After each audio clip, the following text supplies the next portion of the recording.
April slammed the front door so hard the windows rattled. Then she screamed at her sick 8-year-old son, "I can't look at you anymore." 3 hours later, she was gone, ran off with her lover, and left behind nothing but a cruel note. What she didn't know was that the child she abandoned would one day grow up to become her worst nightmare. If you're watching this, subscribe and tell me where you're watching from. Let me tell you how my daughter became the coldest person I've ever known, and how her own son became my greatest blessing. My name is Rose Patterson. I'm 78 years old, and I've been raising my grandson since he was 8. 16 years ago, everything changed in one terrible afternoon that showed me exactly who my daughter really was. I used to think I raised April right. I fed her vegetables, taught her manners, made sure she always said please and thank you. Turns out, I forgot to teach her basic human decency. And honestly, I'm not even sure that's something you can teach. Some people are just born missing that piece of their soul. It all started when little Michael got sick, really sick. The doctors called it severe inflammatory bowel disease, which is just a fancy way of saying his intestines were attacking themselves. He needed feeding tubes, collection bags, and constant medical care. The sweet boy who used to run through my garden suddenly couldn't eat real food anymore, and April acted like his illness was a personal inconvenience, something designed specifically to ruin her social calendar. That October afternoon, I was folding laundry when April burst into my house like a tornado in designer jeans. Her face was red with rage, and she was gripping her phone like a weapon. "Matra, I can't do this anymore," she announced. No warning. Why waste time on pleasantries when you're in the middle of a full narcissistic meltdown? "Paul expects me to be a nurse, a cook, a cleaner," she went on, pacing my living room like a caged animal. "I didn't sign up for this. I'm 28 years old. I have a life to live." "Honey, Michael needs you right now," I said gently, setting down the towel in my hands. "He's scared." "I don't care," she shrieked. "I don't care if he's scared. I don't care if he needs me. I care about me." Her voice echoed through the house, and I prayed Michael couldn't hear her from his bedroom upstairs, where he was resting. What April didn't tell me that day was that she'd been having an affair. His name was Marcus, a yoga instructor she met at her fancy wellness center. Because apparently nothing screamed spiritual enlightenment like abandoning your sick child for a man with abs. While her son was fighting for his health, she was planning her escape. She'd been withdrawing money from the joint account, researching apartments in Phoenix, imagining her new life with her lover. "April, please," I begged, staring at the stranger wearing my daughter's face. "He's your son, your baby. Remember how you used to sing to him? You rocked him for hours when he was colicky." She laughed, but it wasn't warm. It was ugly. It made my skin crawl. "That was before he became a burden," she said. "Do you know what it's like to watch other people live normal lives while I'm stuck changing collection bags and measuring medicine? Do you know how embarrassing it is when people ask about my special needs child?" I stared at her, the woman I carried for 9 months, nursed through childhood illnesses, celebrated every milestone with, and realized I didn't recognize her anymore. "When did you become so selfish?" I whispered. Her eyes went ice cold. And in that moment, I saw something that genuinely terrified me. "I realized being a good mother is ruining my life," she said. And I refused to let that continue. The way she said mother like it was a curse word, like my existence offended her, told me everything I needed to know about what was coming next. The next morning, I woke up to Michael crying and a frantic phone call from Paul. April was gone, but nothing could have prepared me for what I found in that kitchen, or how one simple piece of paper would expose the true depth of my daughter's cruelty. On the counter sat 2 envelopes. One, thick and heavy, was addressed to Paul. Inside were divorce papers and custody relinquishment documents. The other was barely a scrap of paper with my name scribbled across it in April's rushed handwriting. I opened it with shaking hands and read the coldest words I've ever seen. "Take care of him. I have a life ahead of me. I can't deal with this. No, I'm sorry. No, I love you. Nothing else." It was a cold, careless dismissal of her responsibilities, like she was returning a defective appliance instead of abandoning her own family. Paul arrived about 30 minutes later, still wearing his wrinkled business suit from catching the earliest flight home from Denver. His face was gray with shock and exhaustion, and he looked like he'd aged 10 years overnight. "She cleaned out the checking account," he said, collapsing into one of my kitchen chairs like a broken man. "Left me just enough to cover this month's medical bills and nothing more." I poured him a cup of coffee, my hands shaking so badly I nearly spilled it. "Oh, Paul, I'm so sorry. The note she left for me just says she can't pretend to love me anymore, he continued, his voice cracking. She wants a divorce and full custody of nothing. She actually wrote that she's relinquishing all parental rights and responsibilities, like Michael was some kind of legal obligation rather than her son. That last sentence hung in the air like poison. What kind of mother not only abandons her sick child, but makes sure it's legally binding so she can never be held responsible again? I kept telling myself there had to be some mistake, that April would come to her senses and come back. But deep down, I knew better. I'd been seeing the signs for months. The way she'd leave Michael with me for entire weekends, claiming she needed self-care time at expensive spas. The way she'd flinch whenever his medical equipment beeped, as if the sound physically offended her delicate sensibilities. How she'd started calling his condition this thing that's ruining everything instead of using his actual diagnosis. And how she grew angrier and angrier whenever Michael needed help with basic tasks. Like his medical needs were some kind of personal attack on her lifestyle. I can't take care of him alone, Paul admitted, and I could see the guilt eating him alive.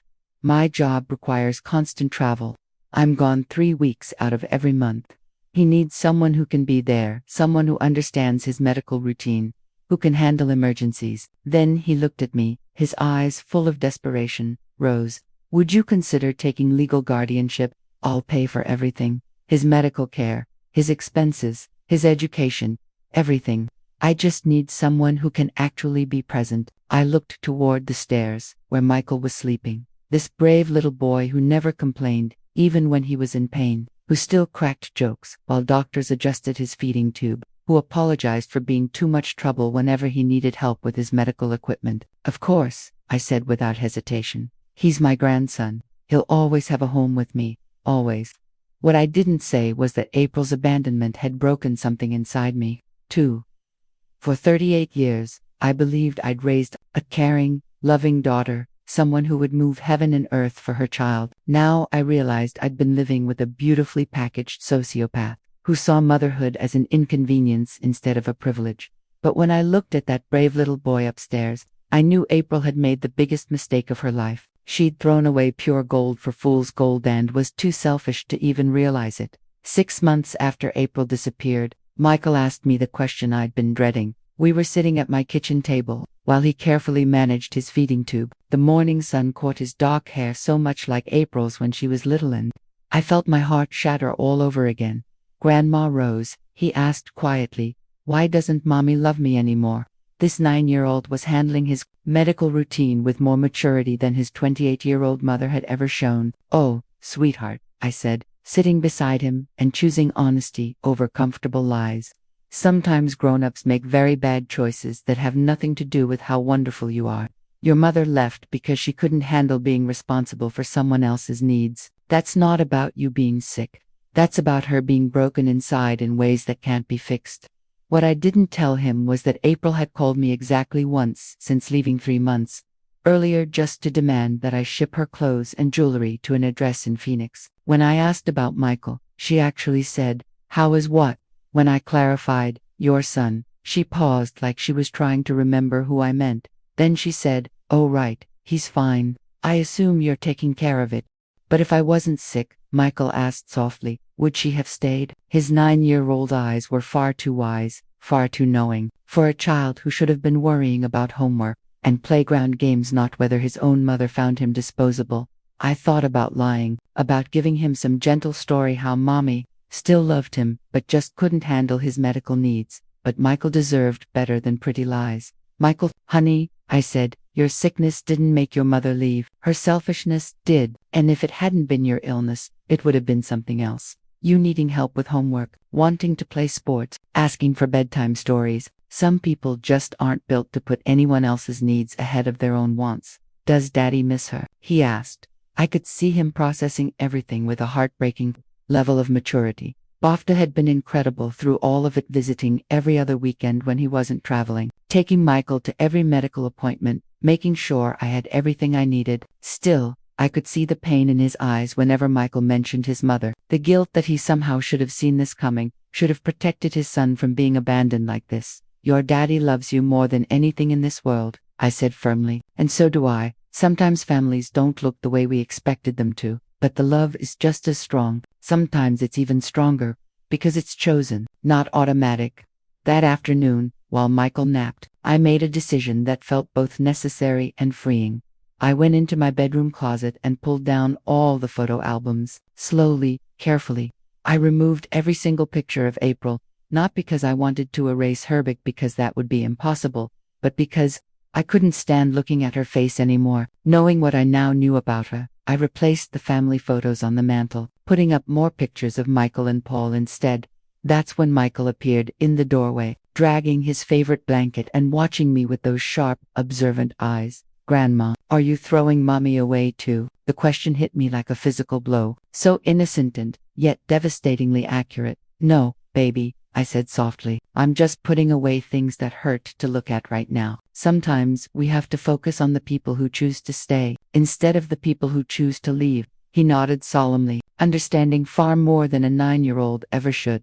"It's okay, Grandma Rose," he said quietly. "She threw us away first, but we're better than she is, aren't we?" Looking at that remarkable little boy, so wise, so resilient despite everything he'd been through, I realized he was absolutely right. We were better, and more importantly, we were better together. 2 years passed, and Michael thrived under my care like a plant finally given sunlight. His health stabilized with consistent medical attention, and he grew into a confident, wickedly funny boy who filled my house with laughter. Then, my husband, Frank, had a heart attack, and I learned just how completely April had erased us from her conscience. I was sitting in the hospital waiting room, exhausted after a 16-hour vigil, when my phone rang. April's name flashed across the screen. For one foolish moment, my heart leaped. Maybe she'd heard about Frank. Maybe she was ready to be human again, ready to show concern for the man who had helped raise her since she was 12. "Hello, April, Mother." Her voice was flat and emotionless, like she was reading from a script. "I heard about Frank," she said. "He's in surgery right now. The doctors say the next few hours are critical, but is he going to die?" The coldness in her question made me physically flinch. There was no concern, no sympathized clinical curiosity, like she was asking about the weather. "April, he's your stepfather," I said. "He raised you, he walked you down the aisle, he helped you move into your first apartment. Is he going to die or not?" She repeated, with the patience of someone humoring a slow child. "We don't know yet," I said. "The surgery is complicated, and he's not young anymore. Would you like me to call me when you know for sure?" Click. She hung up. I stared at my phone, shaking in disbelief, but Frank had been more of a father to April than her biological father ever was. He taught her how to drive, paid for her college when her real father stopped sending child support, showed up for every milestone, and this was her response to the possibility of his death, the emotional equivalent of checking a box on a to-do list. Frank survived the surgery, but 3 days later, complications took him from us. I called April to tell her about the funeral arrangements, still foolishly hoping she'd show even a flicker of humanity. She listened in silence, then said, "I can't make it. I have plans that weekend." Plans. Her stepfather was dead and she had plans. "April, please," I begged. "I need you here. I don't want to bury him alone." "You're not alone," she replied. "You have the kid again." She called Michael the kid, like he was some stray animal we'd picked up, not her own son. Frank's funeral was both beautiful and heartbreaking. Michael, now 11, and tall for his age, stood beside me in his black suit, one Paul had overnighted from Dallas, holding my hand as we said goodbye to the man who'd been like a grandfather to him. Paul flew in from Seattle to be there, because that's what family does. They show up when it matters. My neighbors came. My church friends came. Even Michael's doctors and nurses showed up, the ones who had grown to love this special boy. The funeral director told me he rarely saw such a large gathering for a memorial service. But not April. The daughter Frank had raised and loved was too busy with her plans to say goodbye to the man who had been there for every important moment of her life, right up until she chose to disappear. After everyone left, Michael and I sat together in Frank's study, surrounded by 40 years of memories and the heavy weight of our new reality. "Grandma Rose," he said softly, "when I grow up, I'm going to take care of you the way you took care of me. I'm going to be the kind of person who shows up." "Oh, sweetheart," I told him, "you don't need to worry about that." "Yes, I do," he said, with a firmness that surprised me. "Mommy didn't take care of anybody. She just took. But I'm not like her, am I? Looking at this remarkable boy, I knew he was absolutely right. He wasn't anything like April at all, and thank God for that. Frank's death left me with the house, a modest life insurance policy, and full responsibility for raising Michael on my own. What I didn't expect was how much stronger it would make both of us, or how it would reveal Michael's true character in ways that amazed me. Every single day, Michael threw himself into his studies with a fierce determination that reminded me of a warrior preparing for battle. Despite his ongoing medical challenges, he excelled at everything he touched, especially debate and mock trial, where his sharp mind and deep sense of justice shone brightly. "I want to be a lawyer," he announced one evening when he was 14. We were sitting on the front porch, watching the sunset, and he spoke with the calm confidence of someone who already knew who they were, like the ones who help families when people try to hurt them financially or emotionally. By then, Michael's health had improved dramatically thanks to proper medical care and the stability of a loving home. He still needed special monitoring, but he could live a mostly normal life, something that might never have happened if he'd been pushed into the foster system after April abandoned him. "That's a wonderful goal," I said, looking at this young man who had grown tall and serious far beyond his years. "You'd make an excellent lawyer. You have the mind for it and, more importantly, the heart." "I want to help kids whose parents abandon them," he continued quietly, his determination giving me chills, "and elderly people whose families try to steal from them, people who can't fight back because they're too young, too old, or too sick to protect themselves from the ones who are supposed to love them." And here's the irony. While April was off living her authentic life in Arizona with Marcus, I had hired a private investigator to make sure she was truly gone and not planning some dramatic return. Michael was becoming someone who fought for justice and protected the vulnerable. The contrast was impossible to ignore. "Grandma Rose," he asked one night, "do you ever wonder if she thinks about me?" It was the first time he'd mentioned April in over a year, and I could tell he'd been working up the courage to ask a question that had been weighing on him. I considered telling him something comforting, saying she surely missed him, that she probably thought about him every day, but was too proud to admit her mistake. But Michael had always deserved the truth. "I think your mother thinks about herself, sweetheart," I said gently, "all day, every day. Some people are just built that way. They can't see past their own wants and needs long enough to care about anyone else. It's not something they choose. It's like being born colorblind, except instead of not seeing colors, they can't see other people as real human beings who deserve love." "Good," he said, with a finality that startled me, "because I don't think about her anymore either. You're my family, you and Dad Paul. She's nobody, less than nobody, actually, because at least most strangers wouldn't deliberately hurt a kid." The dismissal in his voice was complete, absolute. I knew he meant every word. April had lost her son entirely through her own choices. He had moved on. She was dead to him in every way that mattered. That night, lying in bed, I thought about the deep, quiet justice of it all. April abandoned Michael in pursuit of her own happiness, and in doing so, she lost the most precious thing anyone could ever have, the unconditional love of an extraordinary child, who would have moved mountains for her, if only she had stayed and tried. Michael graduated valedictorian of his high school class and earned a full scholarship to law school at Georgetown. I was sitting in the front row, tears streaming down my face, as he gave his graduation speech about overcoming adversity and the importance of family, the kind of family that chooses to love you unconditionally. "Family," he said, looking directly at me with those sharp, intelligent eyes that missed nothing, "isn't defined by genetics or legal documents. It's defined by who shows up when you need them most, who fights for you when you can't fight for yourself, and who loves you not, despite your challenges, but because of the strength those challenges give you." The entire auditorium erupted in applause, but I only had eyes for this remarkable young man, who had grown from a frightened, sick little boy into someone who could inspire hundreds of people with his wisdom and resilience. Ball flew in for the ceremony, just as he had for every major milestone in Michael's life. He never remarried, never had other children. Michael remained his son in every way that mattered. Their bond had only grown stronger over the years, built on mutual respect and genuine affection, not obligation.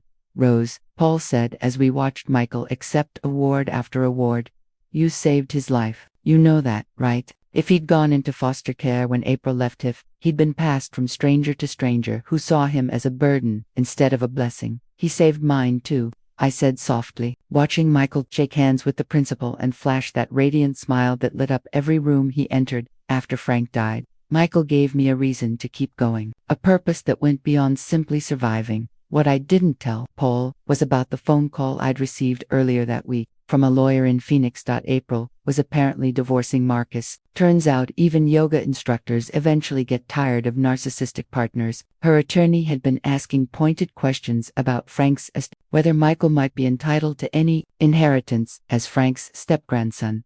I told the lawyer the truth. Frank had left everything to me, and I planned to leave everything to Michael when my time came. There was nothing for April to claim, no loophole for her to exploit, but the fact that she was suddenly asking questions after 8 years of complete silence told me everything I needed to know about why she might be interested in reconnecting with her family now. That night, after the graduation party ended and the last guests had gone home, Michael and I were cleaning up when he said something that completely floored me.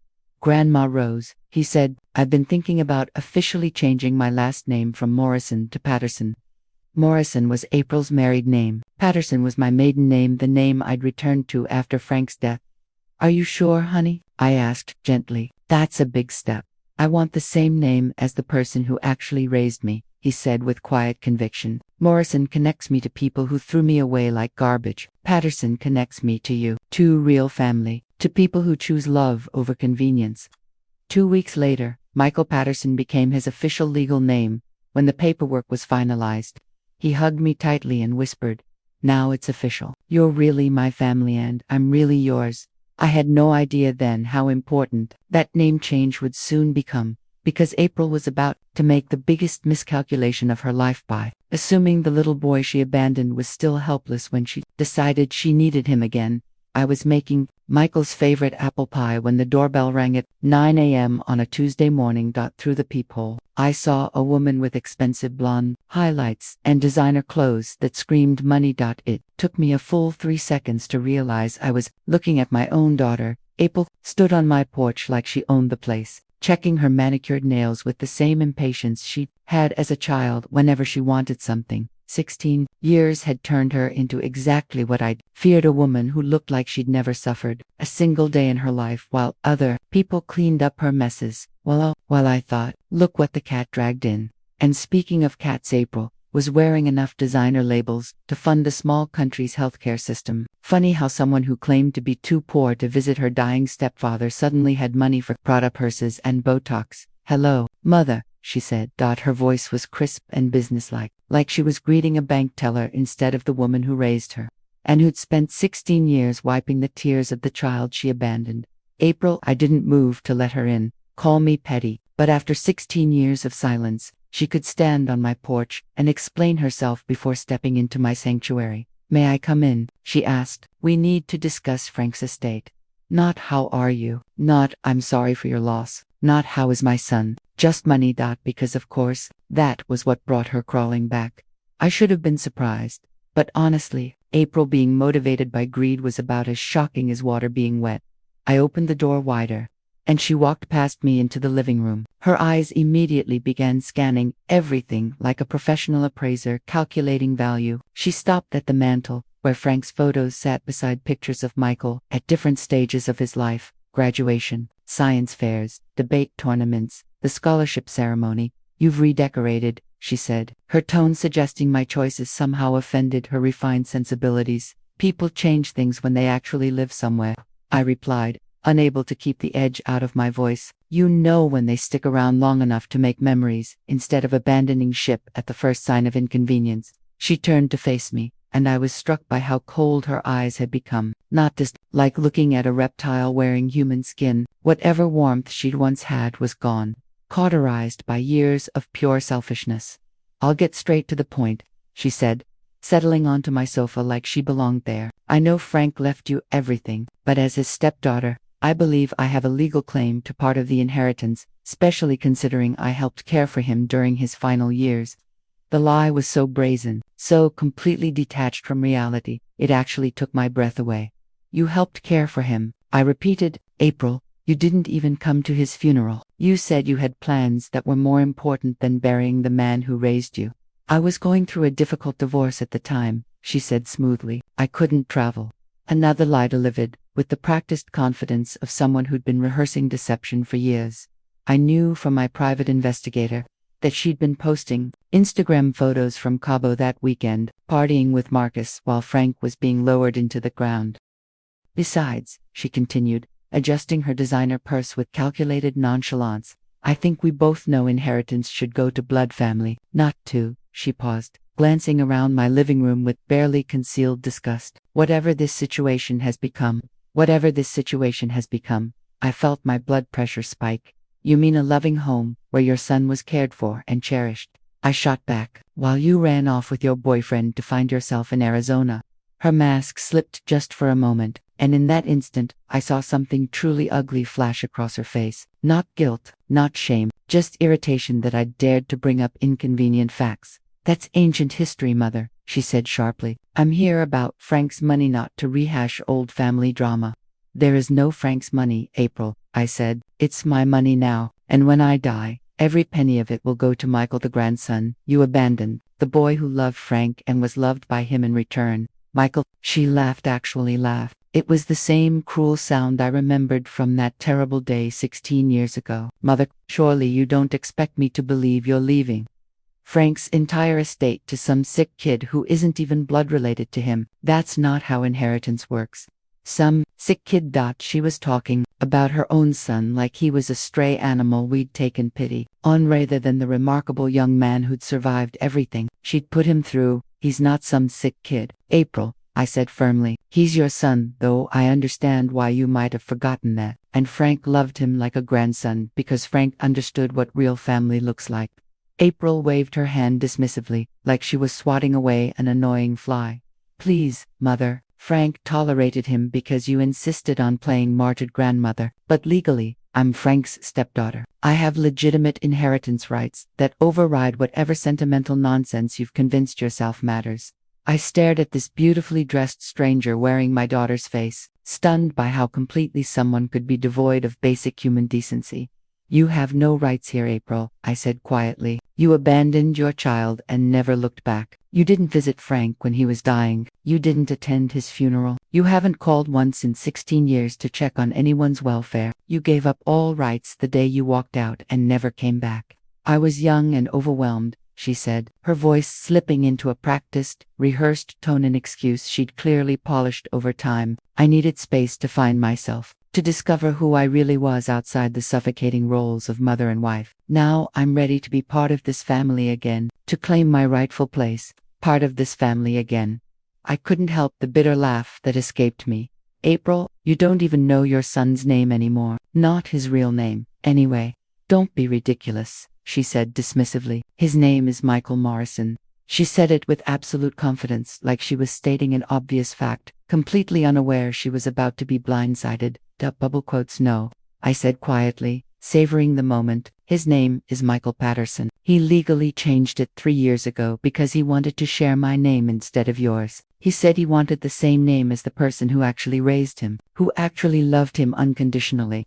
For the first time since she arrived, April looked genuinely surprised, not hurt that would have required her to care about someone other than herself, but surprised, like she'd just discovered a piece of furniture had moved on its own. He changed his name. There was something almost offended in her voice, as if Michael had committed a personal insult by rejecting her identity. He said Morrison connected him to people who threw him away like garbage, I continued, while Patterson connected him to real family, people who choose love over convenience, who show up when it matters, who understand that family is about more than shared DNA. Something flickered across her face, not pain, not regret, more like territorial irritation, as if Michael were a possession she'd discarded but still believed she owned.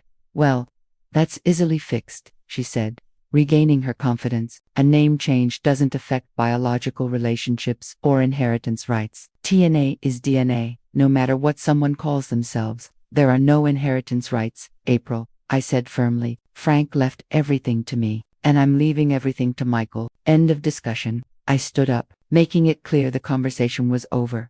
That's when her carefully maintained composure finally cracked like expensive veneer, splintering to reveal cheap particle board underneath. That's not fair, she snapped. I'm his biological daughter. I deserve my share of what he worked for. You deserve exactly what you earned, I interrupted, my voice rising to meet hers, which is absolutely nothing. You want to talk about what's fair? I continued. Was it fair when you abandoned your sick child? Was it fair when you didn't visit Frank during his final illness? Was it fair when you chose your selfish desires over every responsibility you ever accepted? She shot to her feet, clutching her designer purse like a weapon. The mask of sophistication completely gone. We'll see about that, mother, she hissed. I have lawyers now, good ones, expensive ones. Frank's estate was worth quite a bit, and I'm entitled to my share, whether you like it or not. Your share of what? I shot back. The house you never visited, the love you rejected, the family you abandoned, the man whose final words were about how proud he was of Michael and how grateful he was that you showed your true colors early enough for us to protect that boy from your toxicity. Love doesn't pay bills, she snapped. And there it was, the ugly truth of who April really was. Exposed in 5 simple words. No, I said calmly, but it builds character. Something you might have learned if you'd stayed long enough to try being a decent human being. She headed for the door, then paused with her hand on the knob. She turned back, her expression sharp with what I can only describe as predatory curiosity. Where is he, anyway? Michael, at work, I replied. He's a junior partner at Morrison Bradley and Associates downtown. Couldn't resist the irony. Work at a firm named Morrison while legally being a Patterson. Perfectly sculpted eyebrows shot up. A lawyer, she said. The sick kid became a lawyer. Yes, I said evenly, and he specializes in family law and elder abuse cases. He's very, very good at protecting vulnerable people from family members who try to take advantage of them. I let that sink in. He's especially ruthless with parents who abandon their children and then try to profit from that abandonment years later. The irony wasn't lost on either of us. I could practically see her mental gears spinning, calculating whether her lawyer was better than mine. What she didn't know was that she was about to face her own son in court, and Michael Patterson was nobody's victim anymore.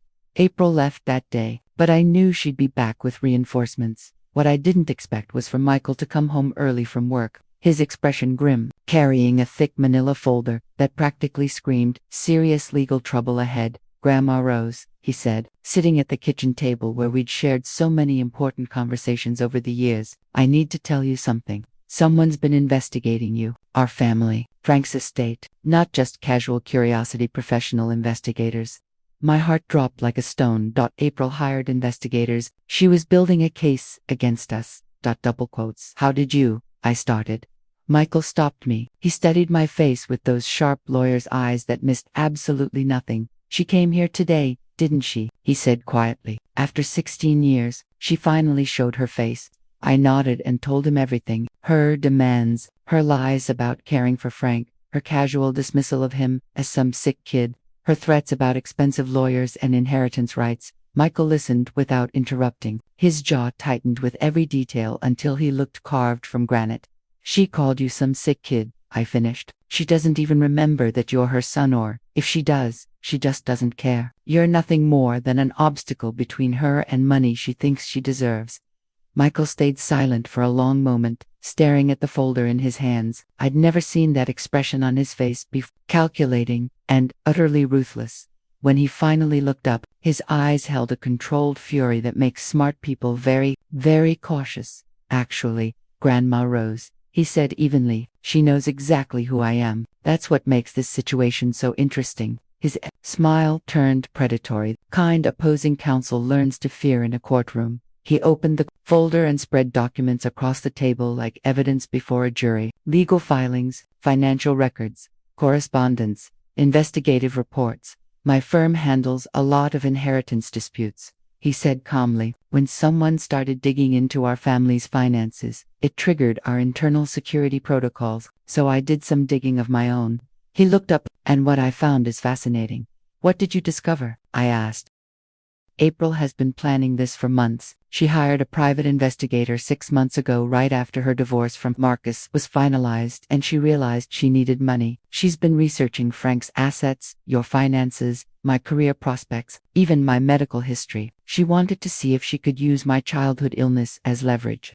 I felt physically ill. She's been watching us, I whispered, like prey. More than that, he said. She's been building an entire case on fabricated lies. He slid one document toward me, and my blood ran cold. She claims she maintained regular contact with the family over the years, that she contributed financially to my care and education, that she was Frank's primary caregiver during his final illness. All lies, I said. Every word. I know, Michael replied calmly, and I can prove every single one of them with documentation. Then his expression shifted dark, sharp, almost savage. But here's the best part. She made a critical mistake. What mistake? She doesn't know about the trust. I stared at him. What trust? Michael smiled. And this time it was pure triumph. The irrevocable trust Frank created 3 years before he died. The one designed to protect his assets from exactly this kind of inheritance challenge. The one that names me as the sole beneficiary with you as the lifetime trustee. I felt dizzy. I don't understand. Frank never told me about any trust he didn't want to, Michael said gently. Frank knew April might come back someday looking for money. He saw her for who she really was. He wanted to make sure that if anything happened to you, I would be protected from her greed. So he restructured his entire estate, he continued, making it legally impossible for her to touch a single dollar. Tears welled in my eyes. Even in death, Frank was still protecting us.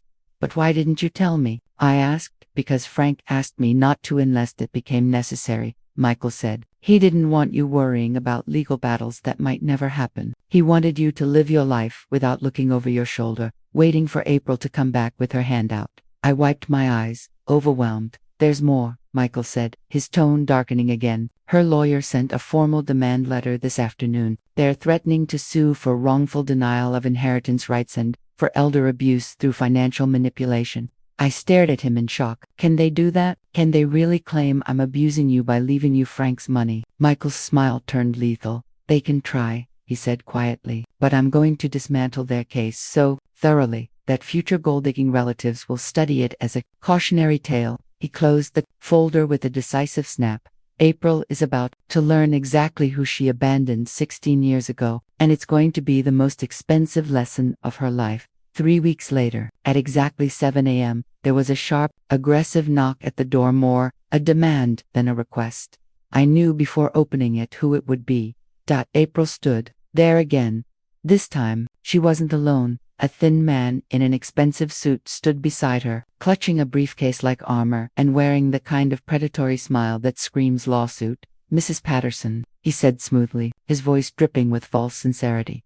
I'm James Brennan, Mrs. Morrison's attorney, the man said smoothly. We're here to discuss a reasonable settlement regarding the estate of Franklin Patterson, one that would spare everyone the unpleasantness of litigation. There's nothing to discuss, I said. My voice wavered despite myself. Lawyers had always made me nervous, even when I knew I was right. Mother, please, April chimed in, her voice dripping with artificial sweetness, like poisoned honey. We're family. Surely we can resolve this without dragging everything through the courts and making it ugly for everyone. That was when Michael appeared behind me.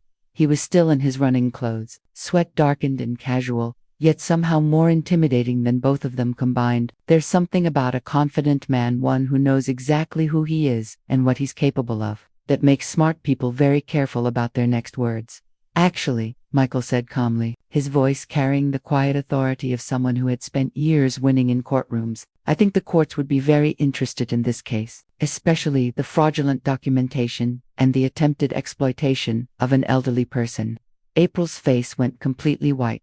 For 16 years, her son had existed in her mind as a sick little boy she could dismiss and ignore. Now she was staring at a tall, composed man who radiated controlled power, the kind that comes from professionally fighting injustice and winning. Michael, she whispered, genuine shock finally breaking through her mask. She had come expecting to intimidate a frail old woman and her disabled grandson. Instead, she was standing face to face with someone who specialized in dismantling people exactly like her. Hello, April, Michael said evenly. Not mom, not mother, just her name spoken with the same tone he used for opposing counsel he was about to destroy. Although, he added coolly, I suppose I should say, hello, Mrs. Morrison, since we're apparently being formal today. Brennan cleared his throat, trying to regain control. Mr. Morrison, I presume. We've been hoping to speak with you about this inheritance matter. It's Mr. Patterson, Michael corrected. His precision eyes. I legally changed my name years ago to distance myself from people who abandoned me. But you already knew that, didn't you, Mr. Brennan? Brennan stiffened. Just like you knew about the irrevocable trust that makes your entire lawsuit not just pointless, but potentially sanctionable.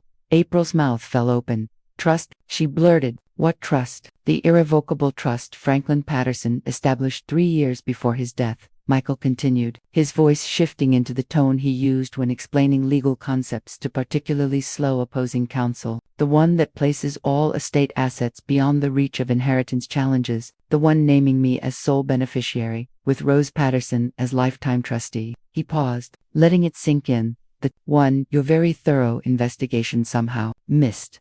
Brennan's confident expression cracked. Like cheap veneer, that trust was never properly disclosed during the probate process. He snapped. During what probate process? Michael interrupted, devastatingly calm. During the 16 years my client was completely absent from this family. During the zero contact she maintained with the deceased. During the funeral she skipped because she had more important plans. Your client? April looked confused. Napanictius, Michael said smoothly. I represent Mrs. Rose Patterson in this matter. Pro bono, of course, since she's family. Real family. The kind that stays, that cares, that earns love and respect instead of trying to steal it through fraudulent legal action.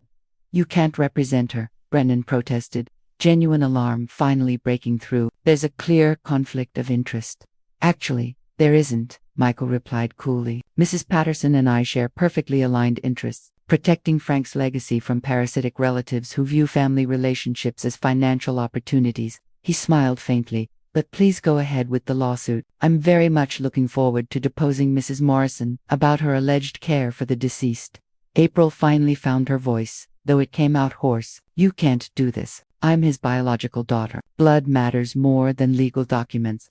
Blood doesn't override behavior in inheritance law, Michael said calmly, the kind of calm that precedes total annihilation. Frank left his estate to the people who actually loved him, who were present during his final illness, who mourned him genuinely, people who earned their place in his will through years of devotion, not genetic accidents. But I have rights. You have the right to remain silent, Michael said, and his smile was terrifying. Because everything you say can and will be used against you in the countersuit. I'm filing for elder abuse, fraud, and intentional infliction of emotional distress. April looked like she might cry, not from sadness, but from pure rage as her carefully constructed scheme collapsed around her.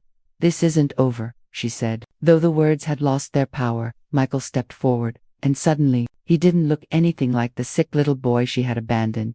He looked exactly like what he was, a successful attorney who dedicated his career to protecting vulnerable people from family members who preyed on them. You're absolutely right, he said quietly. It's not over because I'm going to make sure everyone knows exactly what kind of person you are. That starts with the state bar, which takes a very dim view of attorneys who help clients commit fraud. 6 months later, I was sitting at the kitchen table reading the final court decision when Michael walked in carrying a bottle of champagne and wearing the biggest smile I'd seen since his law school graduation. The judge hadn't just dismissed April's case, he had eviscerated it so thoroughly that legal scholars were already citing the ruling as precedent. It's over, Michael said, setting the champagne on the table with the satisfaction of someone who had just won the legal equivalent of the Super Bowl. April's case was dismissed with prejudice. The judge called it frivolous and without merit, and ordered her to pay our legal fees, plus damages for attempted fraud. I set the papers down, feeling a weight lift from my shoulders, a weight I hadn't even realized I'd been carrying. So it's really finished, I said. She can't try again. Better than finished, Michael replied. The ruling sets legal precedent about inheritance abandonment. April's case is now cited law that protects families from gold-digging relatives who try to harass people they abandon. Her greed literally made it harder for other parasites to pull the same scam. That evening, we sat on the front porch where we'd shared so many important conversations over the years, watching the sunset paint the sky in brilliant shades of orange and pink. Michael was 34, confident, and in a serious relationship with a wonderful woman named Sarah, who treated me like a beloved grandmother and fully understood how special our family bond was. Do you think she'll try again? I asked, even though I suspected I already knew the answer. No, he said without hesitation. She's done. Brennan dropped her after the ruling, and word travels fast in legal circles. No reputable attorney will touch a case like hers now, and she owes us $47,000 in legal fees and damages. He shook his head slightly. Her little adventure in greed cost her more money than she ever could have inherited even if she'd won. I thought about April, probably back in Phoenix, trying to figure out her next move. Now that her grand plan had collapsed spectacularly, a very small part of me almost felt sorry for her. She had gambled everything on her ability to manipulate and charm her way into money she never earned, and she'd lost to the very son she had discarded. Grandma rose. Michael said softly, "I want you to know something important. April leaving was the best thing that ever happened to me." "Oh, sweetheart, no," I started. "I mean it," he said gently. "If she'd stayed, I would have grown up believing love was conditional, that people only care about you when you're convenient, healthy, and easy. Instead, I grew up with you. I learned that real love means showing up every single day, especially when it's hard." Tears stung my eyes. "You saved me too," I said quietly. "After Frank died, you gave me a reason to keep fighting, a purpose beyond just surviving one day at a time. We saved each other," he said, reaching over and squeezing my hand with the same gentle strength he'd had since he was 8 years old. "And now April knows exactly what she threw away," he added. "A son who would have loved her unconditionally, a mother who would have supported her through anything. She chose to walk away from all of that, and now she has to live with the consequences forever." 2 weeks later, my phone rang. April single quotes S name flashed on the screen. For a moment, I considered letting it go to voicemail, but curiosity won. "Mother," she said. Her voice was quieter, smaller than I'd heard it in years. "I wanted to apologize." "For what, specifically?" I asked. After everything she'd done, vague apologies weren't enough. There was a long pause. I could almost hear her struggling to find words that might undo 16 years of damage. "For leaving Michael when he needed me," she finally said. "For not being there when Frank died. For trying to steal money I didn't deserve. For being the kind of person who could abandon her own child." "Apology noted," I said calmly. I didn't forgive her. Some things can't be forgiven, only acknowledged. I could accept her words without absolving her actions. Could I maybe visit sometime?" she asked, "just to see how you're doing, to try to make amends." I looked across the living room, where Michael was helping me hang new curtains, laughing at something Sarah had said about my decorating choices, and I already knew my answer. My real family, the family that chose to love each other every single day through medical crises, legal battles, and all the ordinary struggles that make life meaningful when you face them together. "No, April," I said, "I think it's better if you don't. Some bridges, once burned, can't be rebuilt, and some people, once they show you who they really are, don't get second chances to hurt the people you love." After I hung up, Michael raised an eyebrow. "April," he said, "she wanted to visit to make amends, and you said—" "I said no," I replied. "You don't owe her forgiveness, and I don't owe her access to our lives. She made her choices 16 years ago, and we've all had to live with the consequences." Michael nodded approvingly. "Good. You don't owe her anything, not forgiveness, not access, not another opportunity to hurt you or manipulate our family."